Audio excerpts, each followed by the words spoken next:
This January, Disney Plus is the home to new stories, new journeys, and new beginnings, with Disney's National Treasure Edge of History, as well as Star Wars Bad Batch Season 2 for the older kids in your family. Months have passed since the events on Kamino, and the Bad Batch continue their journey navigating the Empire after the fall of the Republic. I'm definitely looking forward to that new National Treasure show for one of our Friday family movie nights to cuddle up on the couch with some popcorn. All these and more streaming this month only on Disney Plus.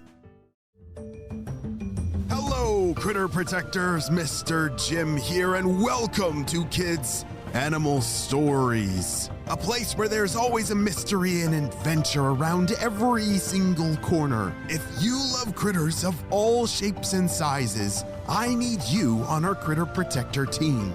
Join our adventure as we learn about critters from around the world and in our backyards. Well, my friends, are you ready for today's adventure? Me too, let's go!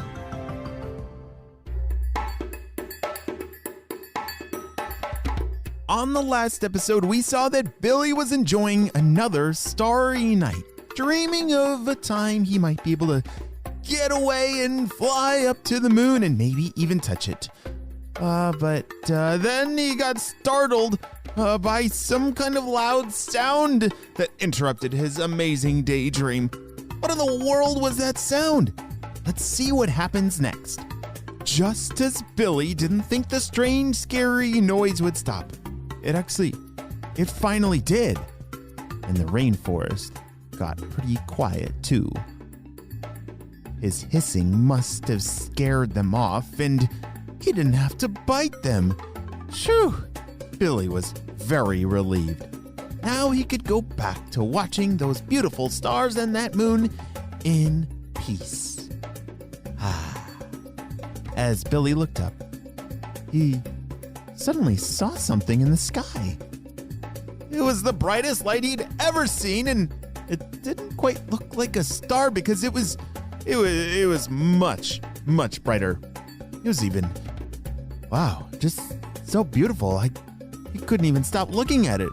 It was mesmerizing, and Billy wanted to get a closer look. Billy started to hurry off his log, but he heard Paul the Sloth call out to him from his branch. "Billy, where are you off to in such a hurry?" he asked.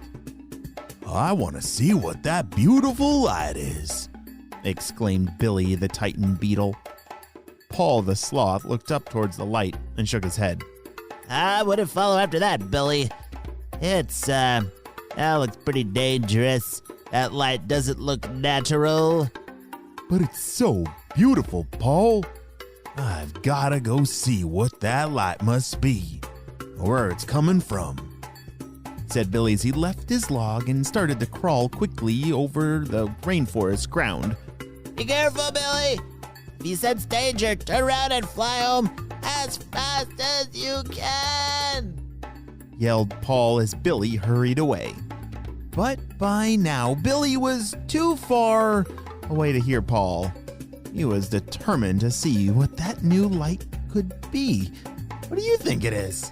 You think it's like an alien spaceship, or I don't know. He really wanted to get a closer look.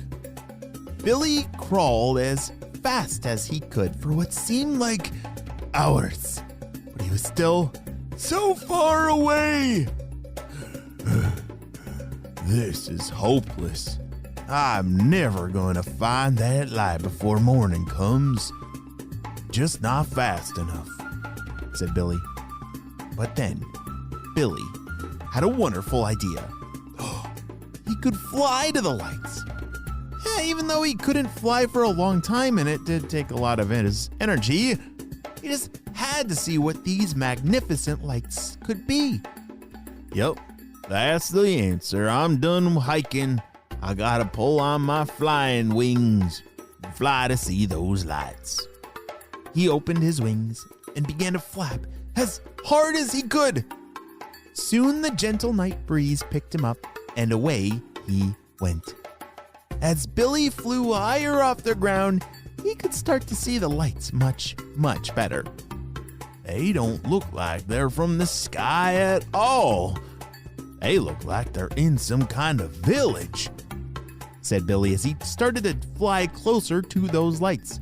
As he neared the village, the lights started to get bigger and bigger. Billy was captivated by them and began to fly faster to see them better.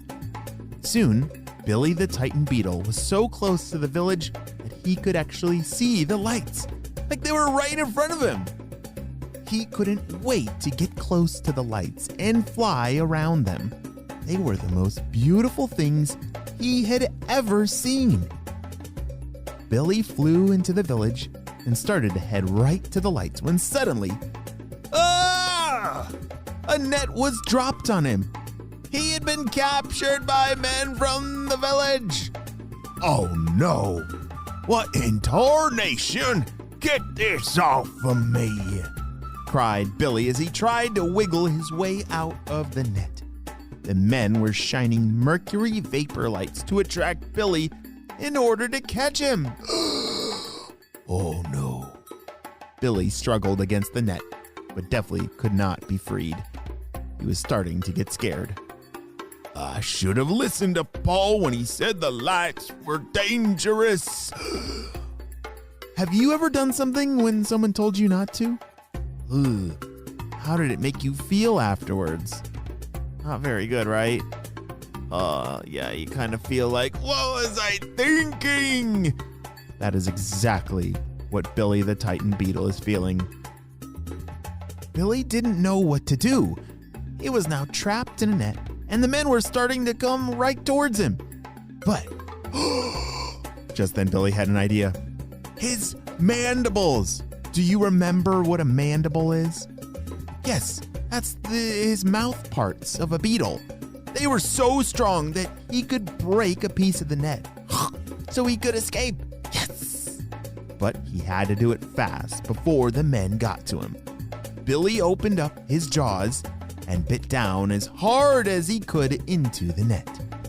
Just then, a piece of the net broke off, and Billy was able to fly out. Go, Billy, go! Just in time, too, because the men were almost there. Whew, that was too close, thought Billy as he flew back towards the rainforest. He didn't have a lot of energy, but he was able to make it back to the log. When Billy got back to his log, he told Paul the Sloth the whole story. Paul had told him that the men were dangerous, and they used those bright lights to trick Billy into getting caught in their nets. Billy was thankful for having a good friend like Paul the Sloth. I should have listened to you, Paul, but don't worry. From now on, the only lights I will be watching are those twinkly stars in the night sky. And Billy kept his promise. Wow, I wish I had such a great friend like Paul the Sloth. Do you wish you had a friend, Sloth? That would be that would be pretty awesome, just having a sloth friend. But, maybe I'll just take a good human friend for now. That may be the end of Billy the Titan Beetle's story, but it's only just the beginning of their amazing friendship that lies ahead. The end. We'll be right back after a brief word from our sponsor. Wow, looks like we're already back to the show. Hey friends, I need your help celebrating a birthday. Drum roll, please. Happy birthday, Theo, who's turning 7 years old. Theo loves trains and building things and watching videos of skateboarding. All super cool things. Wow, Theo, I'm so glad that we got to celebrate you and your big day on the show. Happy 7th birthday, Theo. We'll be right back after a brief word from our sponsor. This January, Disney Plus is the home to new stories, new journeys, and new beginnings with Disney's National Treasure Edge of History, as well as Star Wars Bad Batch Season 2 for the older kids in your family. Months have passed since the events on Kamino, and the Bad Batch continue their journey navigating the Empire after the fall of the Republic. I'm definitely looking forward to that new National Treasure show for one of our Friday family movie nights to cuddle up on the couch with some popcorn. All these and more streaming this month only on Disney+.